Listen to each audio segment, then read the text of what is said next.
I feel like I constantly go back and forth on which plants are my favorite and which ones I don't like. So I decided to just start making like monthly or every so often making videos about my favorite plants, and this one's gonna be my favorite plants for the month of June.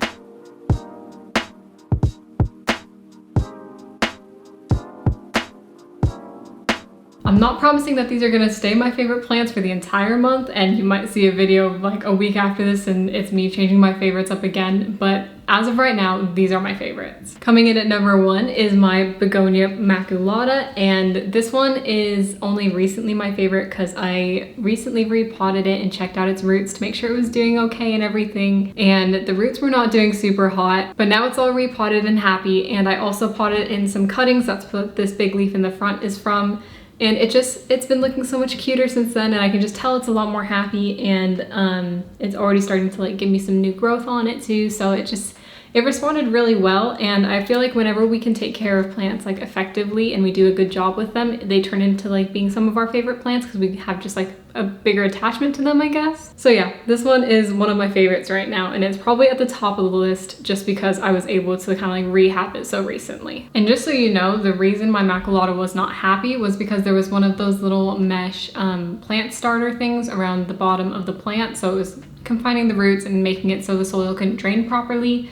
And yeah, so I just had to take that off, and then I repotted it all, and now it should be back to growing normal. It's going to take a while for the roots to like strengthen up, of course, but that should be, it should help a lot, and it should help the plant just be a lot more healthy. Those plants do require a lot of humidity though, so make sure if you have one in your space, you have it quite humid there. And they do well in low light and brighter lights, but of course it's going to grow a bit faster in the brighter light. The second one on my list is also actually a begonia, and this one, it was one, I didn't really like it when I first saw it, but then I kept seeing it at the store whenever I went, and it just kind of grew on me. But it is my strawberry begonia, and I think it's so cute. It just, it kind of grows like spider plants do, you know, where spider plants grow and then they have like the little, I guess they're called like pups or whatever that like grow off the main plant. That's the same with the strawberry begonia. It has like these small little plants growing off the main plant, but it's like, it's got a textured leaf on it, and it's like a bit fuzzy and everything. And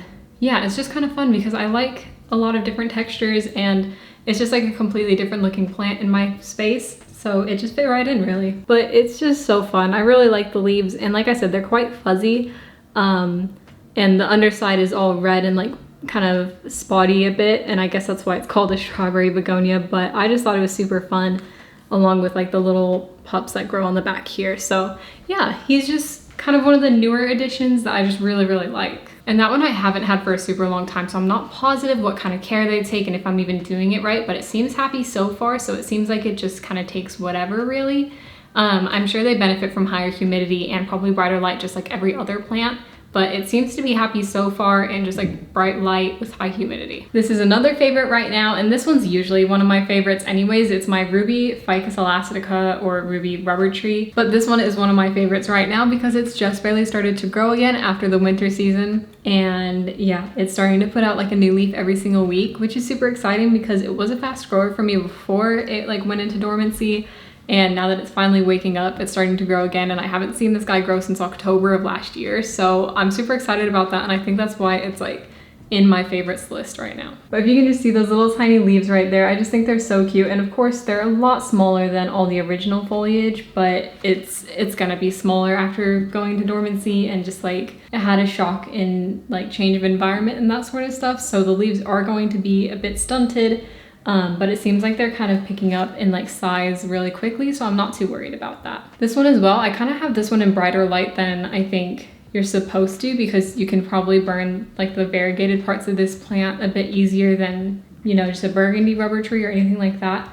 But I've had mine in really bright light and just, again, high humidity. Like all my plants kind of live in the same sort of environment, and it doesn't seem to bother any of them. I'm kind of shocked that the next one made it into this list because I just didn't really like these plants at the start of the year, and now they're really growing on me. And yeah, I mean, you can kind of see it at the bottom of the frame right now, just peeking in.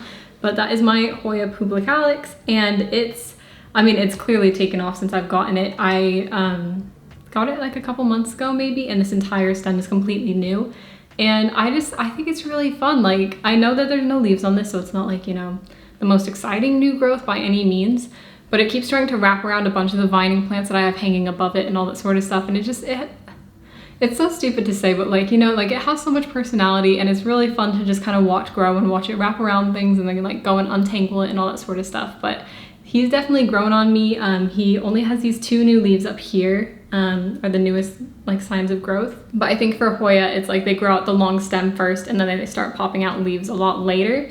But yeah, I just think it's super fun and I can't wait for him to grow even like, you know, fuller and more lush with all his leaves and everything like that, because like the leaves that he does have are really, really pretty. So I'm super excited to watch him grow.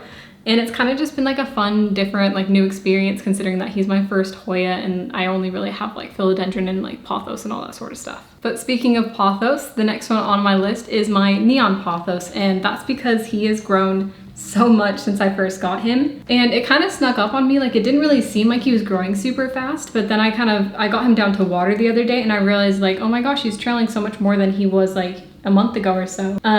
But yeah, like all these like vines were not this long when I first got him. Like when I first got him, on this vine in particular is the one that I remember because I took a picture of it. This leaf with the variegation on it was the last leaf on the vine. So all these leaves down here are like completely new and it just puts so much more length on the plant without you even really like noticing. And yeah, he's just really easy too. Like there's some, obviously the tips are a bit brown, but I think that's because I kind of forget to water him sometimes. So I miss that. And then he's sitting in really bright light. So that might brown the tips as well, but he's been doing super well, but all pothos do. They're all just quite low maintenance. But yeah, I'm super excited to watch him grow more because he's already grown so much and I feel like he's just gonna grow even bigger. I'll probably have to repot him soon if he keeps growing at this rate, just because the roots are probably in a state inside that pot. But I'm gonna just hold out until he kind of shows signs that he needs repotting. And the last one on this list is a bit embarrassing to show, but I am quite proud of just like how far it's come and all that sort of stuff, is my watermelon peperomia. And pretty much every single one of these leaves has like a brown spot on it or is like torn and all that sort of stuff, because he wasn't very happy right when I got him, and just I couldn't really find a spot for him that he really liked. But like a week ago or 2 weeks ago or so, I put him in a very bright spot. So before I put him there, his leaves were like, every single one of them was just kind of curled and like not, you know, like flat like a peperomia should. And since I put him in that bright spot, the leaves have kind of perked up a bit and they've really opened up and they've kind of flattened out, particularly like this front leaf, even though it's completely like torn up at the bottom. So it seems like I kind of found a spot that he likes a lot more, and hopefully the new growth comes in a bit better. And yeah, it's kind of just like a miracle that he's even alive still right now. So it's more so just like I'm really happy that he's still around and that I haven't like full on killed him yet, which is why he made my favorites list today. I know for that peperomia though, I think they're supposed to be like pretty easy care. So it was kind of shocking that he was a bit harder than I anticipated. But hopefully I'm figuring it out, and that like I hope he's happy now. So I hope that it just like plays out well. But those are my favorite houseplants right now.